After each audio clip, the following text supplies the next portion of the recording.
Have you ever tried using voice input in Google Translate and it recognized words you wish it didn't show on the screen, especially when translating in public or recording a tutorial? Google Translate actually has a setting to hide recognized offensive speech result.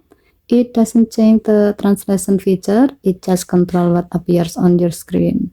Here's how to turn it on or off. Open Google Translate. Tap your profile icon at the top right, then tap setting, tap speech input, and then enable or disable block offensive words. When this option is on, recognize offensive speech result will be hidden.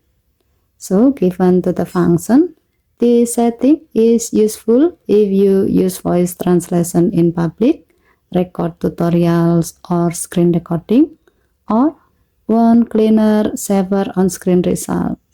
And you can always turn it off again if you want full speech recognition. Okay, thank you for watching. Please help to like and subscribe. Have a nice day.